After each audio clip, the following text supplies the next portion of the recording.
Ahoy there! Apparently I'm a captain now. Today I'm back at you with another DIY project. Why? Because apparently I'm now addicted to doing DIY projects. Today's DIY project will be a polymer clay bowl. Why? Because I need somewhere to put my remotes on my coffee table, and I thought, why not a pretty bowl that I made myself? I mean, hopefully it ends up being pretty. It could end up being a complete hot mess. I don't know. I have my polymer clay, white, pink, blue, my parchment paper, and my oven-safe pan to shape my bowl around. Why did I pick this shape? Mainly because it's the only pan that I have that's deep enough. Alright, first thing we'll be doing is putting some parchment paper down on the counter.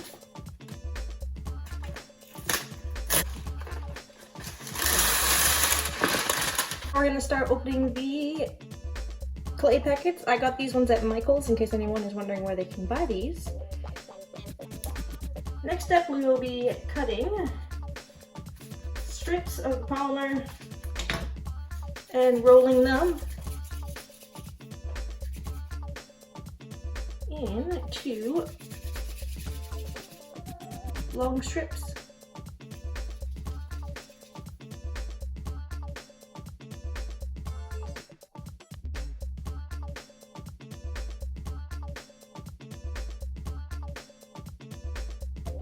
I have all of my pieces. They're not in any particular order or the same size or length or shape. Well, they're the same shape, but they're not perfect. Now I'm going to bring them all together. So now we have all of our strips, and we are going to start twisting them together. This is oddly satisfying.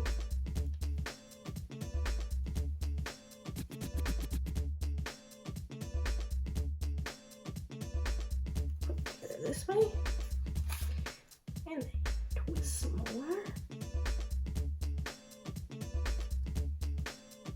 Hoping this will make a nice marbling effect, but who knows if that'll actually work, because it's ripping in the middle.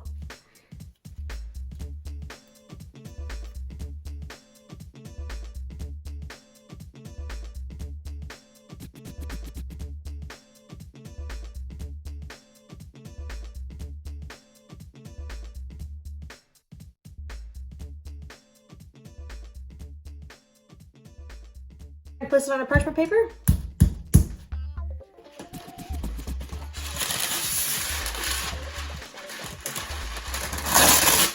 I'm going to place parchment paper over the top.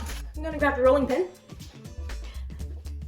Okay, I thought I had a rolling pin. I definitely do not, so I'm going to improvise. And I'm going to use this canola cooking spray container. That'll work, right?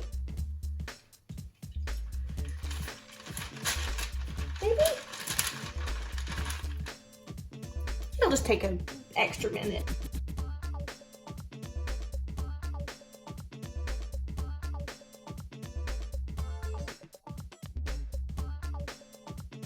So, not having a rolling pin is not helping me.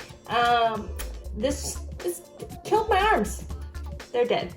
Also, I grossly underestimated or overestimated how big it was gonna be, and that pan will not work. So we're going to be going with a new pen. But here she is. We're going to peel it back and I will show you what it looks like.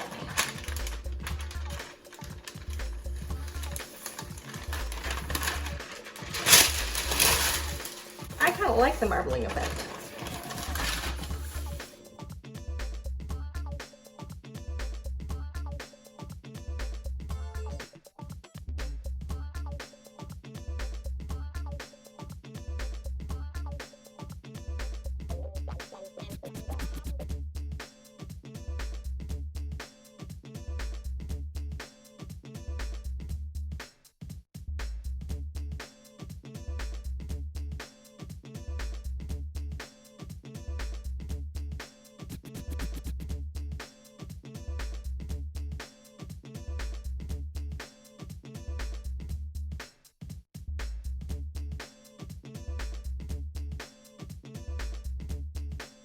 So as you can see, it's totally not gonna be a bowl now, but I think it'll be a pretty cool place to put my remote still. And next step is to bake the polymer clay at 275 for this particular brand. Every brand is different.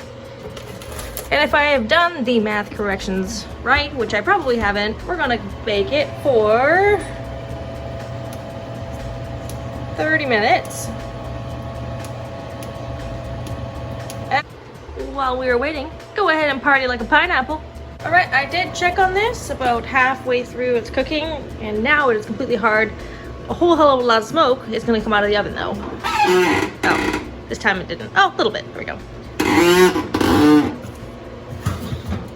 Okay, upon further inspection, it has to go back in the oven. It is still very soft. So I ended up cooking this bad boy for an additional 45 minutes. Because, well, like I said, my math was wrong. And it was definitely off by a long shot. It is steaming hot. I don't think you can see it on the camera, but it is very, very, very hot. Because I know I burnt my finger already. I'm gonna let it cool for probably several hours, and then we're gonna seal it with some Mod Podge. It's definitely the next day because I let it cool and I fell asleep on the couch. To be completely honest, when I'm doing a DIY, I have zero idea of what I'm doing. Zero. Because, you know, when I picked this pan, I don't think I really thought it through. Now I have this nice, lovely taco-shaped bowl thingy to hold my remotes. I really want to talk about it. But, you know what? I am committed to this DIY, and I am going to finish it. So now we're going to sand it, and we're going to coat it with some Mod Podge. My taco remote holder.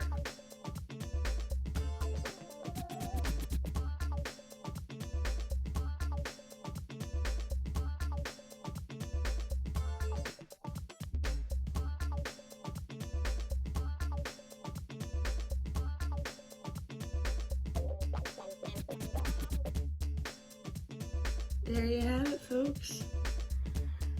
One taco remote holder. Oh boy. You want to see me fail at more DIYs like this? Hit that like button and subscribe.